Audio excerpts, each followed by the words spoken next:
Hello friends, मैं अंजलि स्वागत करती हूँ आप सबका बीइंग शिक्षक के इस यूट्यूब प्लेटफॉर्म पे। हमने केमिस्ट्री इन एवरीडे लाइफ का पार्ट 1 एंड पार्ट 2 कवर कर लिया है। बहुत आसान भाषा में मैंने समझाने का प्रयास किया है। आज उसी का थर्ड पार्ट हम लोग डिस्कशन करेंगे, जिसमें हम लोग केमिकल्स इन फूड, आर्टिफिशियल स्वीटनिंग एजेंट्स, साथ ही ये आप देख सकते हैं कि फूड प्रिजर्वेटिव्स, इन सब को आज हम लोग डिस्कशन करने की कोशिश करेंगे बहुत आसान भाषा में। चूँकि ये चैप्टर बहुत बड़ा था इसीलिए 3 दिन लग गया। बाकी कुछ और इम्पोर्टेंट बातें हैं जिसमें एंटीसेप्टिक एंड डिसइंफेक्टेंट के बारे में भी पूछा जाता है एग्जाम में, उसे भी मैं आज ही के टॉपिक में डिस्कस करूँगी। तो इसलिए आप लोग बने रहें हमारे साथ, वीडियो को बिना स्किप किए हुए पूरा देखना और साथ ही वीडियो के नोट्स बनाना। और अगर अभी तक लाइक नहीं किया तो लाइक, चैनल को शेयर एंड सब्सक्राइब भी ज़रूर कर लेना। तो चलिए हम लोग स्टार्ट करते हैं अपनी आज की क्लास को। देखिए, मैं एनसीईआरटी का ही बुक आपके सामने में अभी लेकर आई हूँ। एनसीईआरटी से ही हम लोग डिस्कशन करेंगे, क्योंकि एग्जाम में एनसीईआरटी से ही क्वेश्चन पूछा जाता है, चाहे बीपीएससी TRE 4 हो, चाहे TRE 1, 2, 3 में पूछा गया, चाहे वो स्टेट का एग्जाम हो। ठीक है, तो हमारा आज का टॉपिक है केमिकल्स इन फूड। इससे बहुत सारी चीज़ें नहीं पूछी जाती हैं। एक बार हम लोग इसको रीडिंग कर लेते हैं कि इसमें कहना क्या चाह रहा है। Chemicals are added to food for, क्यों ऐड किया जाता है केमिकल्स को फूड में? उनके प्रिजर्वेशन के लिए, enhancing their appeal and adding nutritive value in them, और उनमें पोषण की शक्ति को बढ़ाने के लिए केमिकल्स का यूज़ किया जाता है फूड में। इसकी जो मेन कैटेगरीज है वो क्या क्या हो सकती है? एक तो पहला, फूड कलर को बढ़ा सकता है ये। फ्लेवर्स एंड स्वीटनर्स को बढ़ावा देता है। फैट इमल्सिफायर होता है और स्टेबलाइजिंग एजेंट्स होते हैं ये। फ्लोर इम्प्रूवर्स होते हैं। एंटी स्टॉलिंग एजेंट्स होते हैं एंड ब्लीचेस होते हैं। एंटीऑक्सीडेंट्स, प्रिजर्वेटिव्स, इन सब चीज़ों के लिए nutritional supplements such as minerals, vitamin and amino acid, इन सब चीज़ों के लिए हम लोग केमिकल्स को ऐड करते हैं अपने फूड में। ठीक है, देखिए नेक्स्ट है except for chemical of category 7, यानी कि इसको छोड़ के none of the above additive have nutritive value, इसमें से किसी का न्यूट्रिटिव वैल्यू नहीं है, केवल इसको छोड़ के, केवल इसको छोड़ के। ठीक है, these are added either to increase the shelf life of stored food, ये क्यों ऐड किया जाता है? ताकि फूड के सेल्फ लाइफ को बढ़ावा दे सके, स्टोर्ड फूड, और for cosmetic purpose. In this section we will discuss only sweeteners and food preservative. Chemicals को फूड में क्यों यूज़ करते हैं ये आप समझ गए होंगे, और फूड प्रिजर्वेटिव और स्वीटनर्स जहाँ से क्वेश्चन एग्जाम में बनता है, इसमें हम लोग केवल उन्हीं चीज़ों पर फोकस करेंगे। ऐसे लाइन बाय लाइन पढ़ूंगी तब तो बहुत टाइम लग जाएगा। ठीक है, तो देखिए अब है हमारा आर्टिफिशियल स्वीटनिंग एजेंट्स। आप लोग जानते हैं कि नेचुरल शुगर क्या होता है?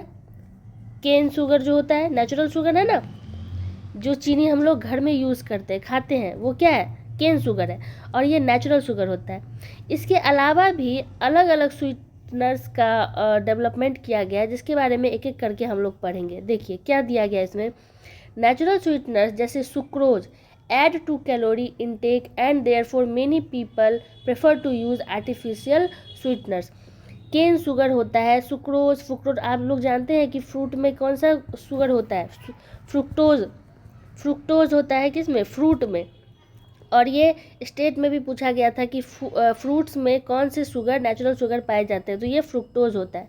अब देखिए ऑर्थोसल्फोबेंजाइमाइड ऑल्सो कॉल्ड सैकरीन। अब कई बार एग्जाम में आपको पूछ देगा कि सैकरीन का केमिकल नेम क्या है, तो क्या है इसका केमिकल नेम? ऑर्थोसल्फोबेंजाइमाइड। मेरे साथ बोलिए, ऑर्थोसल्फोबेंजाइमाइड। ये क्या है? सैकरीन का नाम है।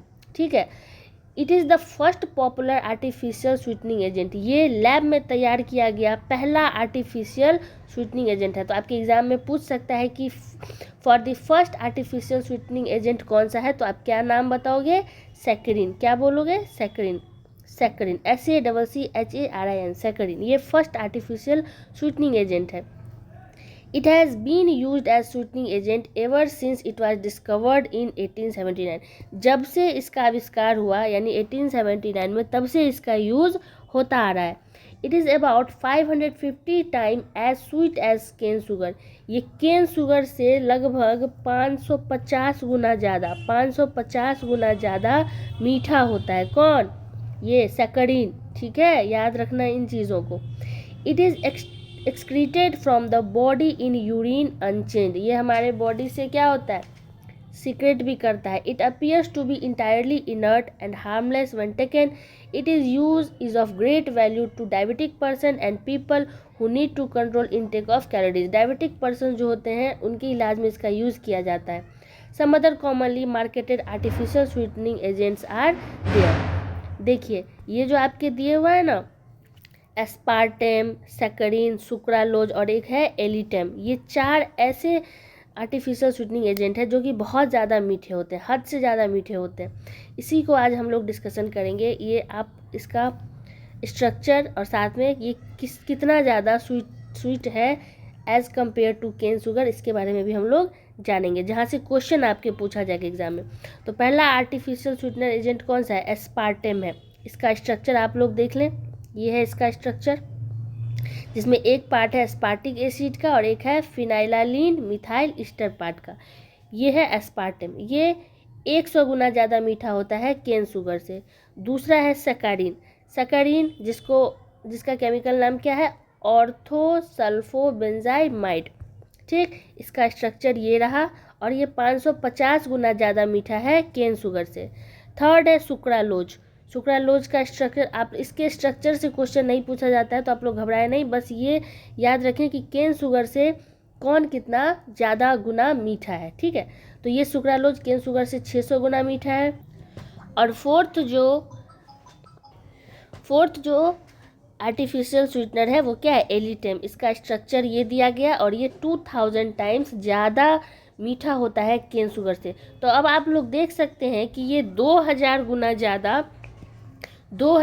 ज़्यादा मीठा है केन शुगर से, और बाकी सुक्रालोज 600 गुना ज़्यादा मीठा है, सैकरीन 550 गुना ज़्यादा मीठा है, और एस्पार्टेम जो है वो 100 गुना ज़्यादा मीठा है केन शुगर से। तो हम कह सकते हैं ना यहाँ पे कि एलिटेम जो है, एलिटेम ये 2000 गुना ज़्यादा मीठा है केन शुगर से। उसके बाद सेकेंड नंबर पे आता है सैकरीन, सैकरीन नहीं, दूसरे नंबर पे सैकरीन नहीं आता, दूसरे नंबर पे सुक्रालोज आता है। क्या? सुक्रालोज ये 600 गुना ज़्यादा मीठा है। और थर्ड नंबर पे आता है सैकरीन, ये 550 गुना ज़्यादा मीठा है। और सबसे लास्ट आता है एस्पार्टेम, और ये 100 गुना ज़्यादा मीठा है केन शुगर से। तो यानी सबसे ज़्यादा मीठा जो आर्टिफिशियल स्वीटनिंग एजेंट है वो क्या है? एलिटेम है, ये आप देख सकते हैं। और सबसे कम जो मीठा है वो है एस्पार्टेम। ये आपके एग्जाम में डायरेक्ट पूछ देगा कि सबसे ज़्यादा मीठा आर्टिफिशियल स्वीटनिंग एजेंट कौन सा है, तो एलिटेम, और सबसे कम एस्पार्टेम। आई होप कि आपको ये क्लियर हो गया होगा। यहाँ एनसीईआरटी में लाइन बाय लाइन लिखा भी हुआ है कि एस्पार्टेम जो है most successful and widely used artificial sweetener है। ये 100 गुना ज़्यादा होता है मीठा केन शुगर से, और it is methyl ester of dipeptide. ये मिथाइल ईस्टर है किसका? डाईपेप्टाइड का, फॉर्म्ड फ्रॉम एस्पार्टिक एसिड, जो एस्पार्टिक एसिड से बनाया जाता है और फिनाइलालीन से बनाया जाता है। इसका यूज़ होता है क्या? लिमिटेड है इसका यूज़ कोल्ड फूड में एंड सॉफ्ट ड्रिंक्स में, because it is unstable at cooking temperature. बाकी एलिटेम के बारे में है और सुक्रालोज के बारे में है, ये आप लोग लाइन बाय लाइन देख लेना एनसीईआरटी में। अब जो हमारा मेन टॉपिक है वो है फूड प्रिजर्वेटिव। फूड प्रिजर्वेटिव का यूज़ आप लोग जानते हैं कि क्यों होता है। Food preservatives prevent spoilage of food, खाने को ख़राब होने से बचाता है। क्यों? क्योंकि उसमें माइक्रोब्स का ग्रोथ हो जाता है, छोटे छोटे बैक्टीरिया जीवाणु का ग्रोथ हो जाता है। इससे बचाने के लिए फूड प्रिजर्वेटिव का यूज़ किया जाता है। The most commonly use preservative include table salt. जो सबसे ज़्यादा यूज़ किया जाता है फूड प्रिजर्वेटिव में वो टेबल सॉल्ट, जो हम लोग खाते हैं ना नमक, उसका यूज़ किया जाता है। चीनी का यूज़ किया जाता है, वेजिटेबल ऑयल्स का यूज़ किया जाता है, और सोडियम बेंजोएट का यूज़ किया जाता है। सोडियम बेंजोएट का रासायनिक फार्मूला है C6H5COO Na। कई बार आपके एग्जाम में पूछ भी देगा कि सोडियम बेंजोएट का रासायनिक फार्मूला क्या है, तो C6H5COO Na। Sodium benzoate is used in limited quantity and is metabolised in the body. Sodium benzoate का यूज़ बहुत ही लिमिटेड क्वांटिटी में किया जाता है और ये हमारे बॉडी में मेटाबोलाइज्ड हो जाता है। Salts of sorbic acid and propanoic acid are also used as preservative. जो सॉर्बिक एसिड और प्रोपेनोइक एसिड है, इसका जो सॉल्ट्स है, इसका भी फूड प्रिजर्वेटिव में यूज़ किया जाता है। ये तो एनसीईआरटी में थोड़ा ही लिखा गया है, बाकी मैं इसको और एक्सप्लेन करूँगी। अभी आप लोग यहाँ पर हमारे साथ बने रहिए। अगर आप लोगों को सेशन पसंद आ रहा हो तो वीडियो को लाइक, शेयर एंड सब्सक्राइब भी करते रहिएगा। यहाँ पे मुझे एक और पेज लेने की आवश्यकता है, एक सेकंड। अब जो ये फूड प्रिजर्वेटिव है, फूड प्रिजर्वेटिव्स, इसके कुछ गुण होने चाहिए। इसको जो यूज़ करेंगे ना हम, तो इसके कुछ गुण होने चाहिए, जिसमें पहला गुण ये होना चाहिए कि it should not react with food material. मतलब कि ये जो खाना है ना, उससे रिएक्शन नहीं करे। ये फूड प्रिजर्वेटिव जो भी हम लोग यूज़ कर रहे हैं एज अ केमिकल या फिर जो नेचुरल है, वो हमारे फूड से क्या करे, रिएक्ट नहीं करे। दूसरा क्या इसका प्रॉपर्टी होना चाहिए कि इसका जो अफेक्ट है, इसका जो अफेक्ट या इफ़ेक्ट कह सकते हैं, इसका इफ़ेक्ट जो है वो लंबे समय तक टिके, लंबे समय तक रहे, है ना। अब आज ही प्रिजर्वेटिव मिलाया, 2 दिन के बाद ख़राब हो जाएगा, तो फिर फूड प्रिजर्वेटिव भी ख़त्म हो गई और कोई फ़ायदा भी नहीं रहा और हमारा खाना भी ख़राब हो गया, है ना। तो इसका जो इफ़ेक्ट है वो लंबे समय तक रहना चाहिए। थर्ड जो है वो इसकी प्रॉपर्टी होना चाहिए कि ये खाने की क्वालिटी को ख़राब ना करे। खाने की क्वालिटी जो है उसको ये बरकरार रखे और खाने की क्वालिटी को ये ख़राब ना करे, ठीक है। नेक्स्ट जो इसका प्रॉपर्टी होना चाहिए कि इसका हार्मफुल इफ़ेक्ट हमारे बॉडी पर ना हो। हार्मफुल इफ़ेक्ट जो है कोई भी, वो बॉडी पे ना हो, ठीक है। आई होप कि आपको समझ में आ गया होगा कि फूड प्रिजर्वेटिव के जो 4 गुण हैं वो क्या क्या होने चाहिए। अगर ये 4 गुण किसी फूड प्रिजर्वेटिव में पाए जाते हैं, मतलब वो फूड प्रिजर्वेटिव बिल्कुल सही है और हमारे लिए यूज़फुल है। अब देखिए, कुछ फूड प्रिजर्वेटिव हैं, जैसे यहाँ पे मैं लिखना चाहूँगी, पहला सोडियम बेंजोएट। इसका आपने एनसीईआरटी में भी देखा है नाम। इसका फॉर्मूला होता है C6H5COONA, है ना, C6H5COONA। इसका 0.06% से 0.1% तक जो कंसंट्रेशन है, इसका यूज़ किया जाता है जूस को प्रिजर्व करने में, जैम को प्रिजर्व करने में, जेली को प्रिजर्व करने में, साथ में अचार को प्रिजर्व करने में, ठीक है। यानी सोडियम बेंजोएट का यूज़ C6H5COONA का जो 0.06% से 0.1% तक कंसंट्रेशन है, उसका यूज़ किया जाता है जूस, जैम, जेली, पिकल्स को प्रिजर्व करने में। दूसरा है पैराबीन्स। अब ये पैराबीन्स क्या है, ये अल्काइल पैराहाइड्रोक्सी बेंजोएट होता है और इसका यूज़ किया जाता है टोमेटो सॉस को बचाने के लिए, ठीक है। थर्ड है हमारा सॉर्बेट्स। एग्ज़ाम में खूब पूछा जाता है नाम, एनसीईआरटी में भले ना हो, इसीलिए मैंने जब क्वेश्चंस देखे हैं तो उसी के हिसाब से मैंने नोट्स बनाया है, वो मैं आपके सामने अभी एक्सप्लेन कर रही हूँ, इसलिए ध्यान से सुनते रहिएगा और नोट्स बनाते चलिएगा। थर्ड है सॉर्बेट्स। ये सॉर्बिक एसिड का सॉल्ट है, सॉर्बिक एसिड का सॉल्ट होता है और इसका यूज़ होता है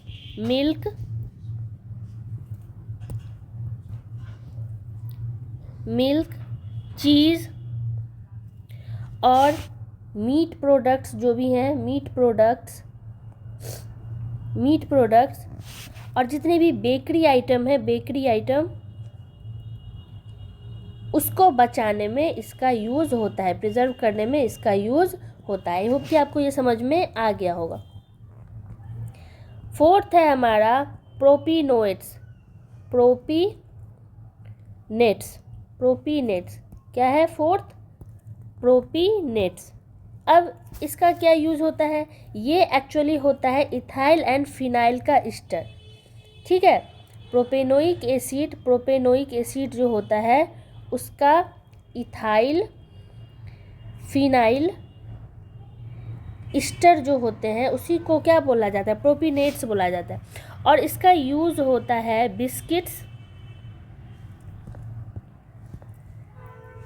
बिस्किट्स और जो बेकरी के प्रोडक्ट्स हैं उसको प्रिजर्व करने में, ठीक है। आई होप कि आपको क्लियर हो रहा होगा, मेरी बातें समझ में आ रही होंगी। जो एक इम्पॉर्टेंट प्रिजर्वेटिव है जिसका नाम है सोडियम या पोटेशियम, सोडियम या potassium Meta by sulphate, sodium या पोटेशियम मेटा बाई सल्फेट। और इसका रासायनिक फार्मूला होता है सोडियम मेटा बाई सल्फेट है अगर तो Na2H2O5, और अगर पोटेशियम मेटा बाई सल्फेट है तो K2H2O5। ठीक है, इसका खूब पूछा जाता है एग्ज़ाम में, या तो नाम पूछ देगा या तो रिएक्शन इसका केमिकल फार्मूला पूछ देगा, या किस में इसका प्रिजर्वेशन में यूज़ होता है ये पूछ दिया जाएगा।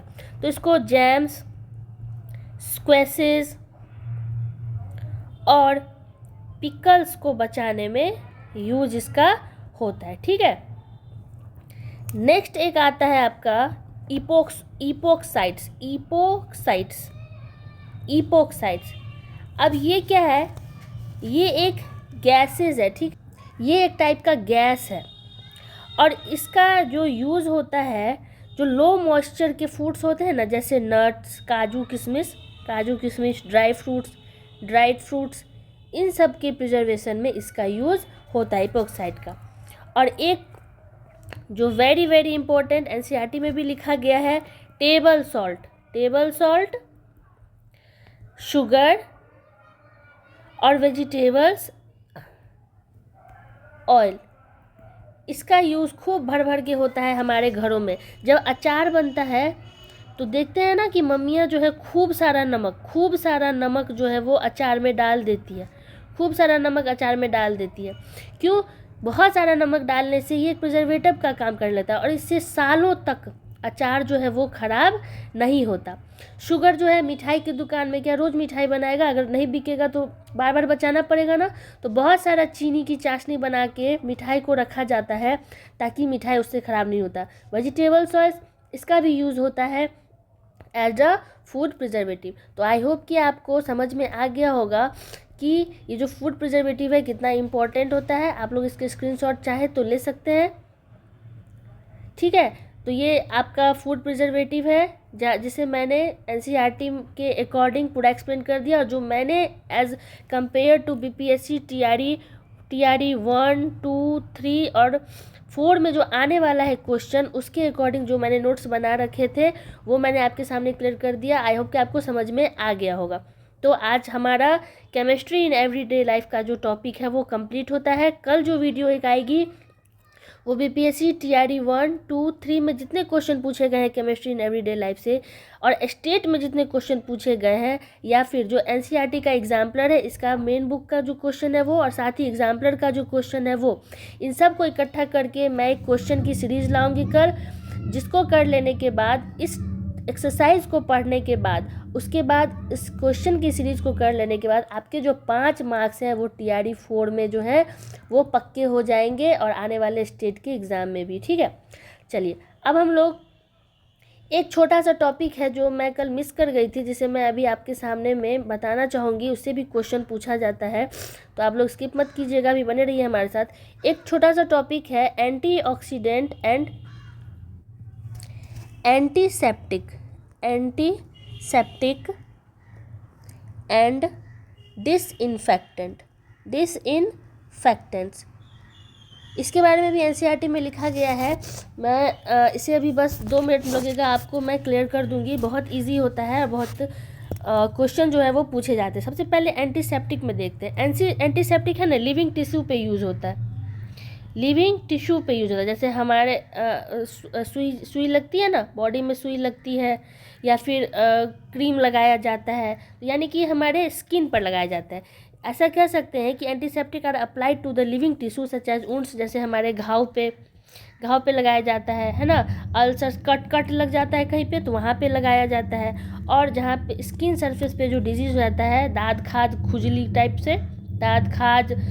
टाइप से जो हो जाता है, उस पर एंटीसेप्टिक का यूज़ किया जाता है। ठीक है, ये हमारे बॉडी में इंजेस्टेड नहीं होता, जैसे सुई होता है ना, सुई इंजेस्टेड ये हमारे बॉडी में नहीं होता, ये केवल लिविंग टिश्यू पे लगाए जाते हैं, स्किन पे लगाए जाते हैं, ये हमारे बॉडी में इंजेस्टेड नहीं होता।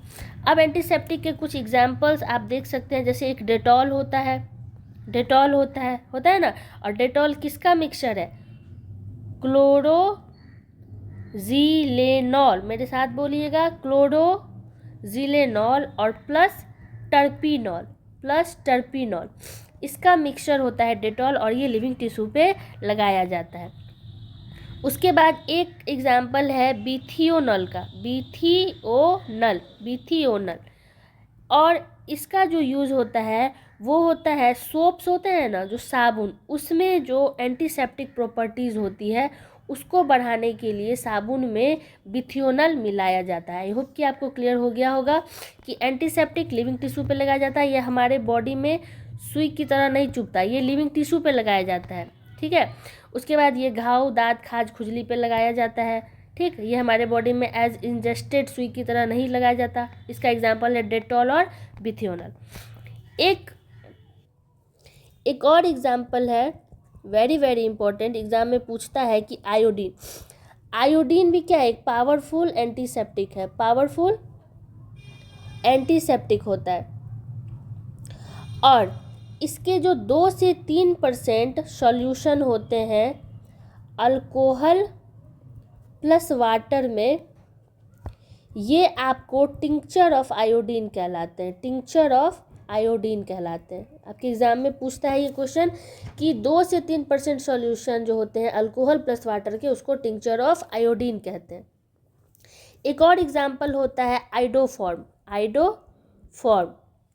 इसको भी एज ए एंटीसेप्टिक हम लोग यूज़ करते हैं घाव पे, घाव मतलब ऊंट्स पे, है ना। और एक एग्जाम्पल है बोरिक एसिड का, एक एग्जाम्पल होता है बोरिक एसिड का। ये क्या है, ये वीक एंटीसेप्टिक है, क्या है, वीक एंटीसेप्टिक है ये, और इसका यूज़ होता है आँखों के ड्रॉप में, आँख का जो ड्रॉप बनाया जाता है ना उसमें बोरिक एसिड मिलाया जाता है, क्योंकि ये वीक एंटीसेप्टिक है, ठीक है। आई होप कि आपको एंटीसेप्टिक से अब जो क्वेश्चन पूछेगा तो वो नहीं छूटेगा। अब है हमारा नेक्स्ट टॉपिक डिसइंफेक्टेंट्स। अगर TRE 4 में PGT में अपना एक सीट पक्का करना है ना तो ये सब पढ़ना ही पड़ेगा। आप चाहेंगे अगर स्किप कर दे तो इससे काम नहीं चलने वाला, कॉन्सेप्ट तो क्लियर करना ही पड़ेगा। हाँ, हम लोग एक एक करके नहीं पढ़ेंगे, जैसे JEE मेन का सिलेबस हो जाता है वैसे नहीं पढ़ेंगे, लेकिन जितना पूछता है उतना तो कॉन्सेप्ट क्लियर करना ही ना पड़ेगा। तो इसी की मैंने एक छोटी सी कोशिश की है, आप लोग बस ध्यान से सुनते रहिए, नोट्स बनाते रहिए। देखिए डिसइंफेक्टेंट क्या होता है, डिसइंफेक्टेंट का यूज़ लिविंग टिश्यू पे नहीं होता है, इसको फ्लोर पे यूज़ करते हैं, ड्रेनेज सिस्टम पे यूज़ करते हैं, जैसे ब्लीचिंग पाउडर, इंस्ट्रूमेंट्स पे यूज़ करते हैं, इंस्ट्रूमेंट्स पे, यानी लिविंग टिश्यू पे यूज़ नहीं करते, बस समझ लीजिए ना। जैसे लाइजोल होता है ना, लाइजोल घर में पोछा मारते हैं तो लाइजोल का यूज़ होता है ना, मिक्स करते हैं पानी में, फिनाइल का यूज़ करते हैं ना, तो ये क्या है, डिसइंफेक्टेंट है। और इसी के कुछ एग्जाम्पल्स मैं यहाँ पे लेना चाहूँगी, जैसे एक सेकेंड, जैसे एक 0.2% जो होता है सॉल्यूशन ऑफ फिनॉल का 0.2% सॉल्यूशन, ये क्या है, एंटीसेप्टिक है, क्या है, एंटीसेप्टिक है। लेकिन अगर इसका 1% सॉल्यूशन ले लेंगे ना तो डिसइंफेक्टेंट बन जाएगा, ठीक। यानी 0.2% फिनॉल एंटीसेप्टिक होता है, लेकिन जैसे ही 1% ले लिए तो डिसइंफेक्टेंट बन गया, यानी कि अब इसको लिविंग टिश्यू पे यूज़ नहीं कर सकते। अभी तक इसको लिविंग टिश्यू पे यूज़ कर सकते हैं, लेकिन अब इसको नहीं कर सकते, ठीक। दूसरा जो एग्जाम्पल है वो है 0.2 से 0.4 ppm तक का जो क्लोरीन होता है, Cl इसका एलिमेंट्स सिंबल है Cl। इसका जो एक्वस सॉल्यूशन है वो क्या, जो डिसइंफेक्टेंट यानी इन्फेक्टेड वाटर होता है ना, ड्रिंकिंग वाटर, उसको सफाई करने में उसका यूज़ होता है, ड्रिंकिंग वाटर में, ठीक। थर्ड है हेक्सा